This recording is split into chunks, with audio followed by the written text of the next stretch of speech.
I am Jeff Luther, and the host of your new favorite podcast, the Inspector Alliance.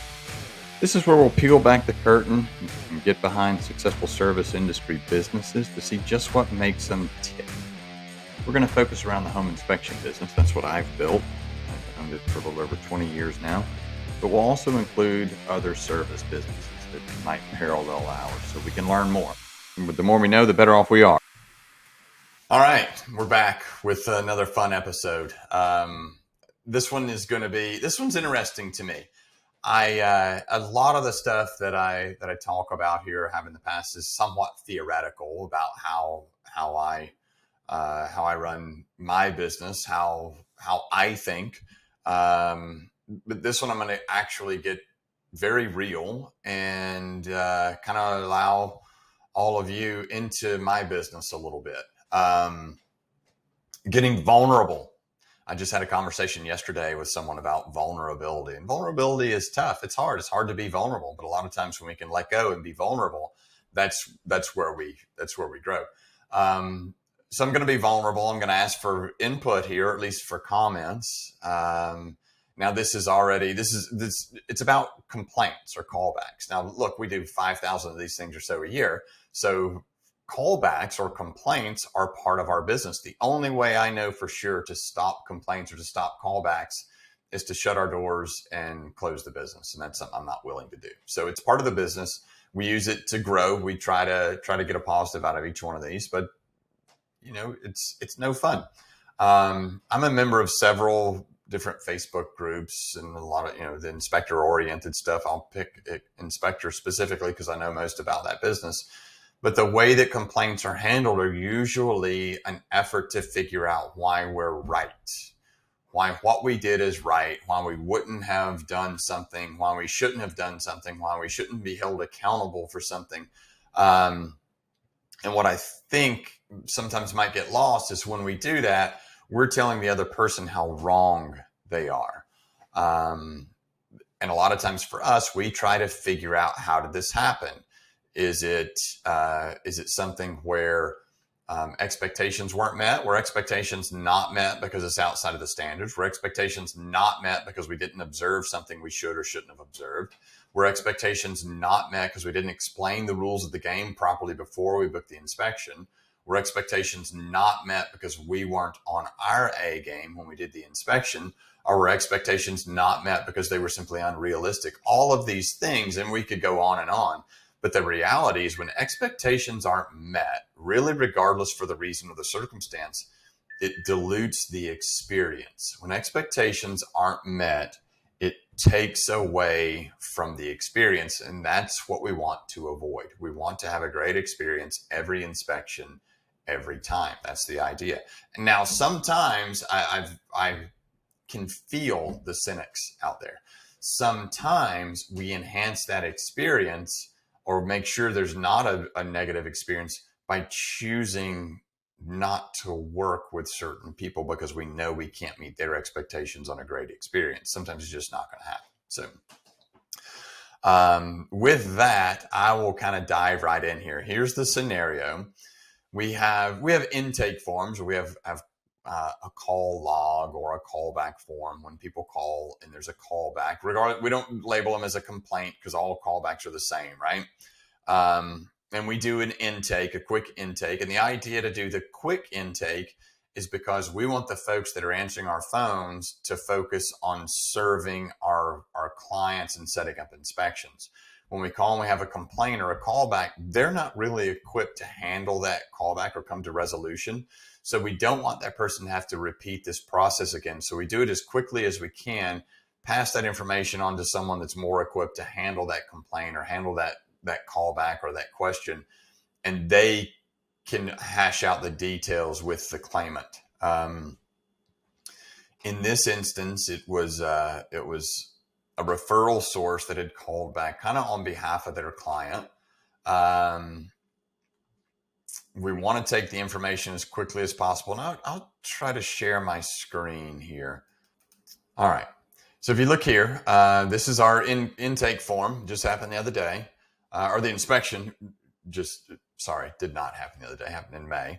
Buyer's agent called, states the home has 4 HVAC systems. Only 3 are mentioned in the report. The 4th is in a different part. So when they went to negotiate with the seller, they only mentioned the 3 units. Now they're outside of their due diligence. They've closed and they want some help here. So that's the initial complaint. Look, we negotiated for 3 units successfully. Had we known there were 4, we would have negotiated for the 4th. So now it's time for us to start doing some work on our end, right? Of course, the first thing you want to do is you go to that inspection report. Let's see. Pull that report up, and in the observations or recommendations, first thing that I see is the AC systems. They're near the end of their life expectancy. Location, all AC systems, 19, 17, 21, and 25 years old. What's the task? They need to prepare for replacement. Apparently they all worked. That's going to be in a separate section of the report. Apparently they all worked.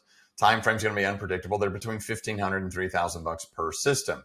This clearly indicates there are 4 systems, right? Now, of course, we could argue the expense and how much they're going to be. This can range all over the board.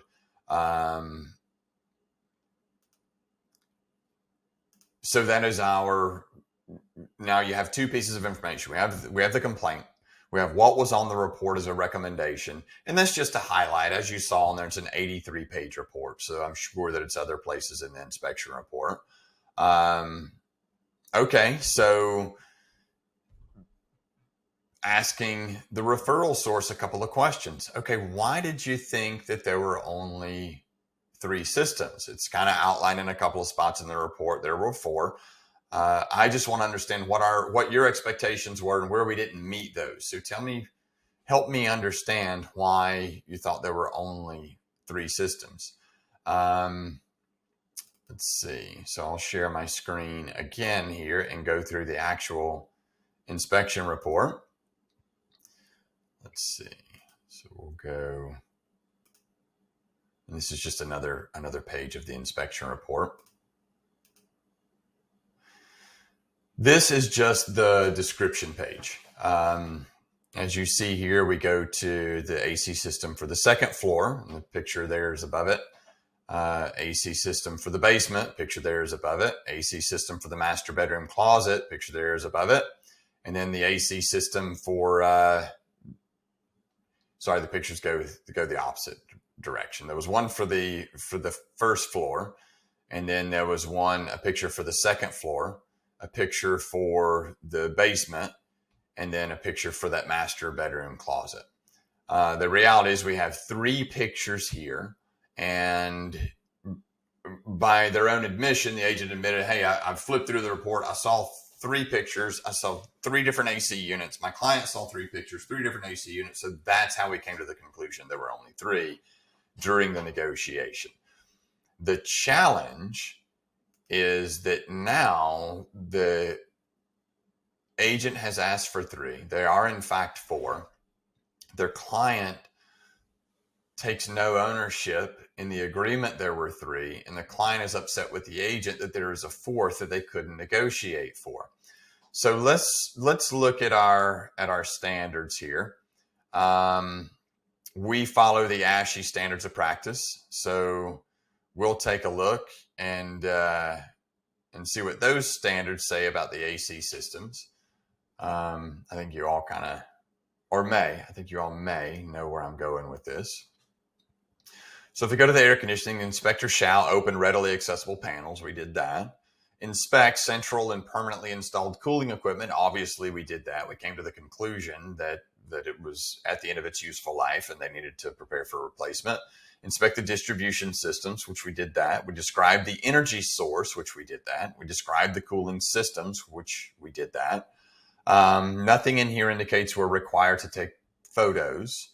Nothing in here indicates we're required to state specifically the number of units, although we inspected each one. There's a description of each one. So going back to our inspection report, go back to that one description that I had earlier. See if I can share my screen again. I'm sure I've made a mockery of this whole screen sharing thing. Technology is great until it's in my hands, and then I can really muck it up. But if we go back to this inspection report, we've had the pictures there. We listed the systems as well. And then ironically enough, we also have the capacity listed. So we had it in our observations and recommendations. And the recommendation was to prepare for replacement. We also had it in the description, what the capacity was for each of these different units. So it's there multiple times. Following the ASHI standards, what I like to think is, what could we have done different? What could we have done better? What do we need to adjust so this doesn't happen again? And where did we not meet our own expectations in not having a great experience all the way around for the client, the agent, the referring source, whomever it may be? So I know what the outcome is here, because it's of course, a company that I'm intimately involved in, and we've already gotten to that part of the process, but I thought it would be fun to show the before and show the after. So I'm showing the upfront. I guess what I'm interested in, and then our next episode is going to be the conclusion here, what we decided to do, what the outcome was. I'll be interested to hear what the comments are regarding this issue. So I'll summarize this thing. And for those of you that are listening and didn't have the benefit of the YouTube video where we showed the screens, we did an inspection. There were four HVAC units at this home. Four HVAC units at this home. All four were beyond their intended design life. It was recommended in the report that they be replaced. It lists the years of each unit, and there were four. Shows that each of them is going to cost between $1,500 and $3,000 to be replaced. And in several different areas, it describes four separate systems. However, there was only a picture of three systems in the report. The agent and the buyers negotiated with the sellers to have three systems replaced. They were operating as though there were only three. They close on the property. They get to the property and realize there are actually four pieces of equipment. They come back to us and say, hey, you told us there were three, but in fact there's four. We would like help negotiating the fourth. We review the report with them, and they realize, in fact, there are four. There are clearly four listed in the report. I didn't read the report thoroughly. Shame on me. Can you still help me out? Because my clients are upset with me. So that's where it's left. And our next episode, I'll walk through what we decided to do as a company, why, and what the outcome was. And I'll look forward to hearing reports between now and then, or hearing comments between now and then from all of you about what you would have done. Weigh in here. And if you see an area just in this limited piece of information where we made a mistake or we could have done better, I would really love to hear that. And maybe even what you would do in your business. So I'll definitely look forward to that. And as you all usually are, continue to be kind in your comments, right? Because I'm getting pretty exposed here, showing some of the complaints in our business and also talking about what we might do as a result. And I'll really look forward to this. And until next time, if you like what you're seeing here, I hope that it's helpful. Click that subscribe button down there. You can subscribe to our podcast here. And I hope this helps. And if there's anything I can do for you in the interim, please let me know. And I'll look forward to seeing you next time.